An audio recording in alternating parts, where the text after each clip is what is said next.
Hello viewers, welcome once again to another edition of our literary program. Today we have a very special guest here in this program, and she is none other than Jemimah Marak. Now Jemimah Marak has over 20 years of experience to be in the field, and especially working with children and with the youth of the state and beyond as well. Well, she is, of course, a storyteller. Interesting, isn't it? She's an educator and she's also a trained counselor. Well, she has also authored a children's book based on Garo folk tale, which is called Kimbe in Balpakram. Now, this was part of the Forgotten Folklore Foundation project under the Saura Mandala Foundation. And she has also co-authored another book which is on tribal health and well-being in Meghalaya. So today we are here because in 2016 she also started a very interesting project which is called the 100 Story House. Now that is so interesting, and today she will be telling us why reading among children is so important, why reading itself, and what is storytelling all about. Because storytelling is not just describing something. There's a lot of nuances that goes into storytelling, and how storytelling, reading, not only gives us knowledge, but we can also pass down good knowledge, I should say, from generation to generation, especially in the form of orality. So this conversation definitely is going to be very interesting. So you be there on the other side and enjoy this one-on-one with Jemimah Marak as I warmly welcome her to Doordarshan Shillong. Hi there, Jemimah. Hi, Mashmi. It is such a pleasure to have you, finally in this program. Thank you so much for your time. Thank you for having me. Thank you so much. I mean, when I went through your profile, you've been doing so many things over the years. And but you have come a long way, because interestingly you were an educator, you were a teacher a long time ago. You were teaching English, and from there you started narrating stories. So how did all that come about, especially working and being with the children, being with the youth of today? All right. I think to answer that, my love affair with stories began as a child myself. I learned to read very early on. In fact, I think I was already opening books at the age of 2, and actually reading by the age of 4. And we also used to have the Good News Bible that we would get them in school, and this was in Assam.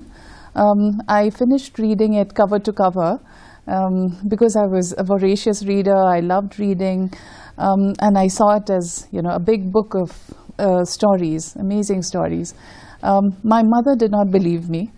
She started quizzing me from the different parts of the Bible, and I was able to narrate them back to her.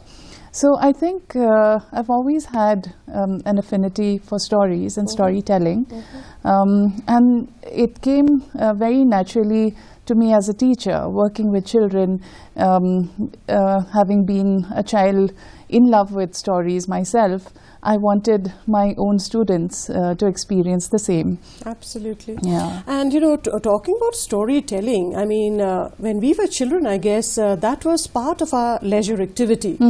Being with our older parents or older grandparents, and then or being with an older member of the family, and they would narrate to us. I mean, much of the myths and mythology that I'm aware of today, be it the Ramayana or the Mahabharata, I have not really read them until much later, till I knew these stories well before, when they were narrated to us by our grandparents. Yes. Now, times have changed, you would agree, and therefore the reading habits also have become a bit different with today's children and the youth. Yes, unfortunately.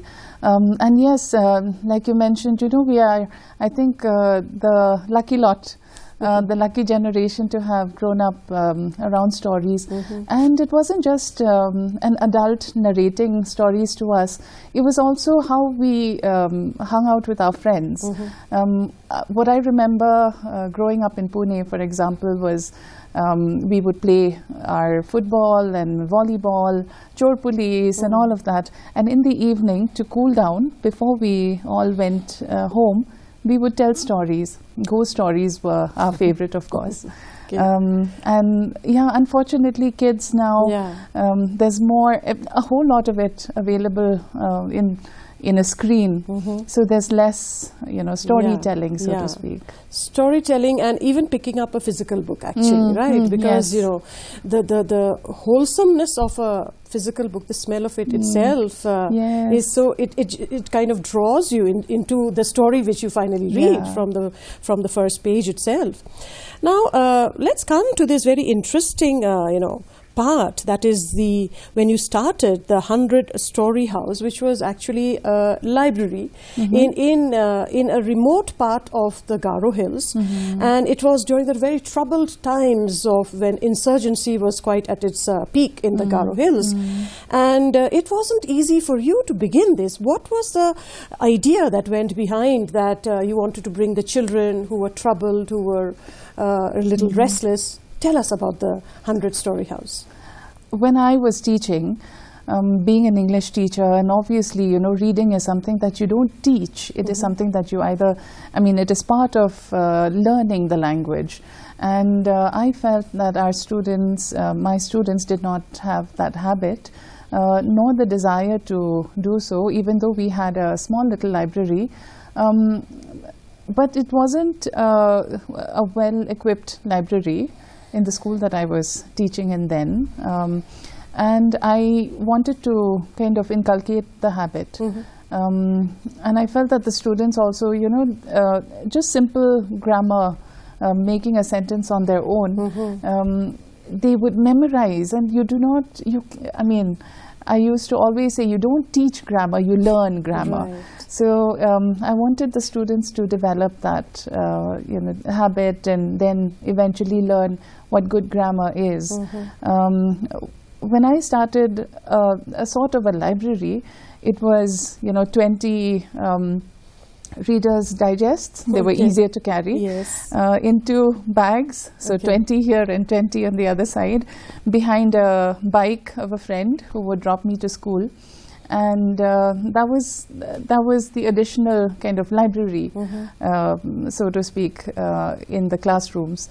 And I was teaching classes 5 to 10 back then, and the rotation, and then my classes would be stories from the Reader's Digest that they read.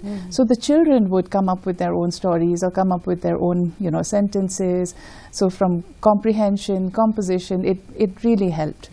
And that inspired me to kind of, if the students are improving and enjoying this, I think we need to have a kind of a setup, a place where other students of other classes or other schools also can access. Now, in Tura, at that time, there was no other library except the Tura Public Library.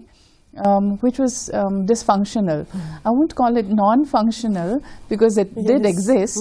But then, the children's section, for example, was not upgraded, and the books were all yellow and brown, and it was more like an archive than a library. And so I felt this was something that was missing. Yes, definitely, because I grew up with it. I knew the joys of reading, and I wanted the students also to have access. And yes, remote in the sense, of course, in relation to the rest of the country, but for you and I, not so much. It was in Tura. Of course, I didn't have a lot of money. A teacher's salary is meager. But my parents' house, the terrace, I decided to build a small little hut on top of it with thatch and bamboo, which was easily accessible. But it turned out to be so beautiful, and so cozy. And so when it came about also, I was thinking, I don't want to call it a library, because again, library... the tag itself, Yes. So the house, a home for stories, and 100 because, it's like the biggest number. After 100 comes 101 again. Right. And also it talks about growth, it talks about the possibilities. So through music, through art, there are so many ways in which stories can be created and told. And the play on word, like you have a 2-story house, a 10-story house. This is a 100-story house. Yeah. So it was big and it was growing. That was the idea behind it. So then initially, when you started it with it, children slowly, hesitantly started coming. Parents started dropping their kids, you know. And I also read that at one point of time, you actually took the library to them. You know, you had kind of a van of a friend or something, and then you tried to take the stories to the children, because it was not possible all the time for parents to drop. Correct. I mean, you really went out of your way really to inculcate and build the habit of reading among children.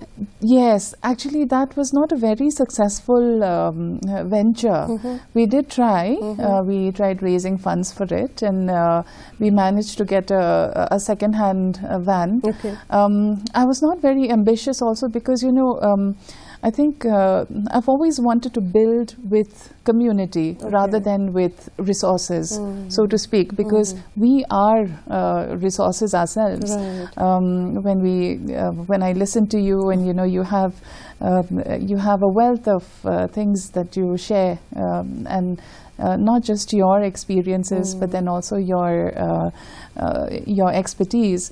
And so like that, I wanted to build with the community rather than resources. Yeah. And I think when we came up with the van idea, it was also because, yes, parents found it difficult to drop their kids to the library.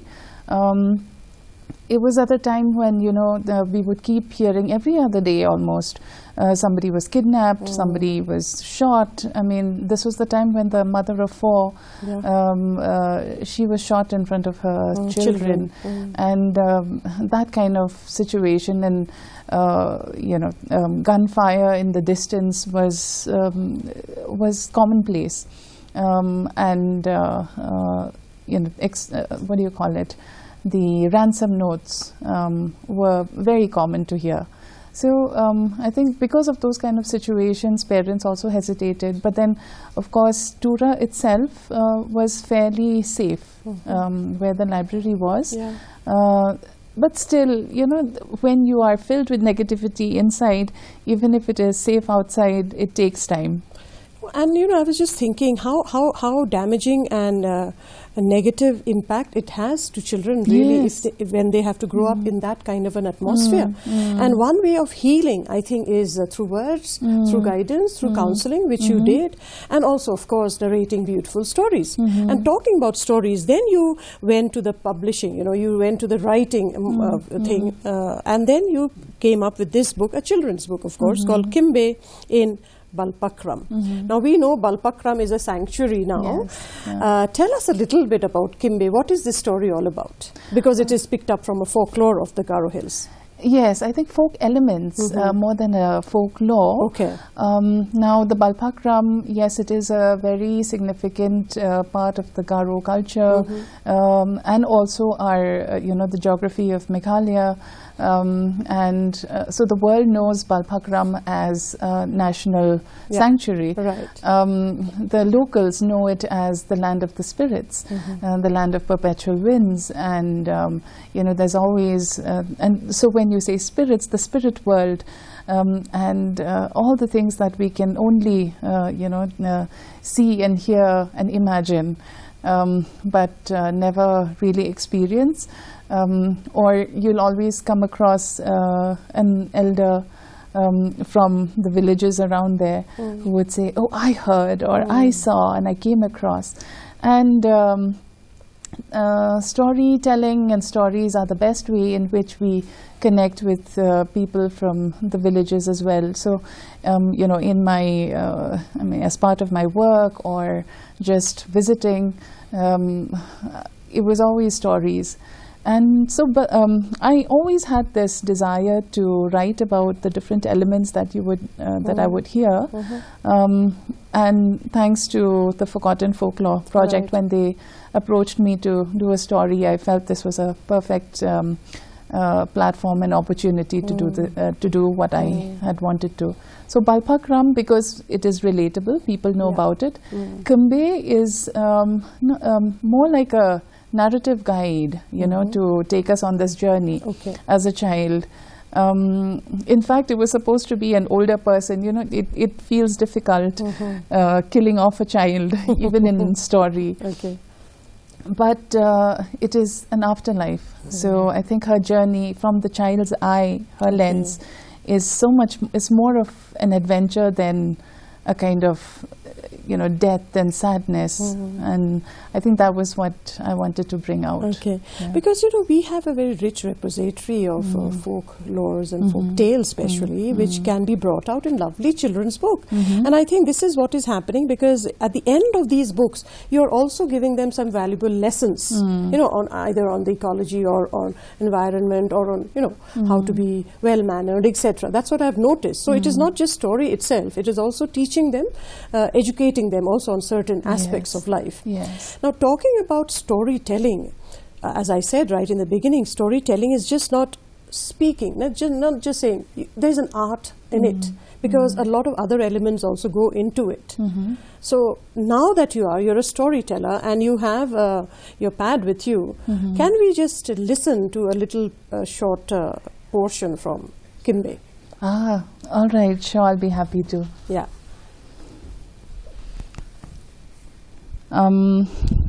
So I'll read the part where she enters Balpakram. Okay. Yeah? I hope they won't be too sad, Kambe thought as she found herself carried into another world. She looked around and wondered, is this Balpakram? The land was just as magical as Ambi had described in her stories.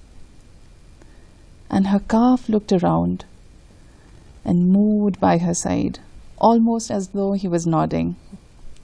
Kambe giggled at that. Thank you for being with me, she said, giving the calf a big hug.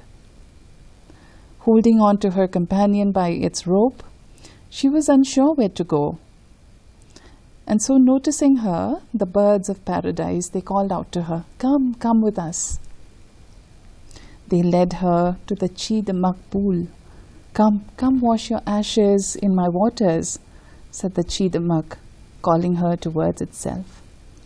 And the cow moved in agreement. And so Kambe gently washed away the ashes from her body. After she was done, the birds asked her to follow them again. Where are you taking me? She asked, curiously following them. And the birds flew and then perched on a tall, tall tree. Kambe exclaimed, this must be the Machu Bolda Karam from Ambi's stories. Wow, it's so beautiful. You are right, little one, said the tree in a voice as old as time and memory. Come, tie your companion to my trunk, like all those before you have done. Will this be all right? So beautiful. As you were narrating, I was getting, so I wanted you to go on, actually. I wanted to listen to the whole story. I mean, a story attracts children, the way the narrative part of it. You just don't narrate. You literally take them to that imagination world, world of imagination. It builds them up so much, because nowadays children, they're so glued in, mobile games and other very stagnant activities. Somehow, because they're not reading, they're not going to that imagination land. Yes. I mean, we read so many little storybooks, I remember, cartoons, etc.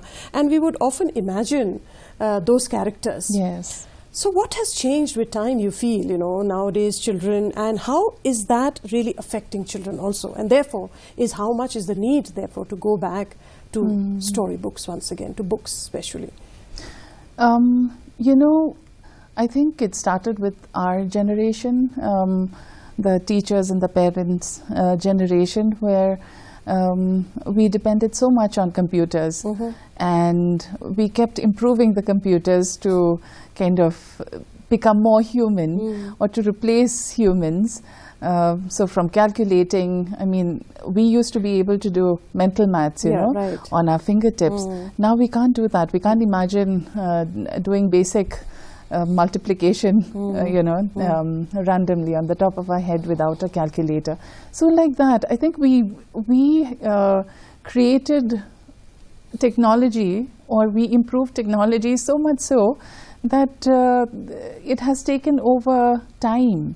I mean, to make things more convenient, but it has all our time now. So what we lack is the time, actually. So as parents, we don't have time for the children. We don't have enough time to finish the work in the office. We bring home work, so it's all about time. We've created so much of activities that take up all our time, that the children are now left with whatever is remaining. Yeah, these gadgets that we have and so we say, I don't have time. Now, here is something that will take our place. You figure out on your own, but I'm not going to be able to give you that time. No, but then it's time, actually. We have spoken about it time and again. It needs a change. Absolutely. It needs a change, and it is affecting children, and these children growing into adults, right? And so what kind of a message, therefore, because we are almost drawing this conversation to an end, sadly, we could have gone so much more. Yeah. But what kind of message, therefore, would you like to give to the parents, especially? Because, so often they gift a gadget or, a sophisticated tool to the children. Wouldn't it be so lovely to gift storybooks to the children? Oh, yes, absolutely. But I think more than storybooks, storytelling. So it's... sit with them. Yes, sit. The time that I was talking about. Like, for example, Kimbe in Balpakram is about death and closure. Something that not only the adults struggle with, but it affects children as well. Now, as adults, we speak and we kind of try and make sense of our loss, of our pain. But children, there's more confusion, and then but they still feel it. And so a story like this, helps to kind of gently introduce the difficult subject of death also. And so for parents, something that we want to talk to our children about, something that is difficult, something like death, a story like this can help, And many parents have in fact come back and told me that this is something that has helped with young children especially. The idea of afterlife, what happens after your physical body goes, where does it go?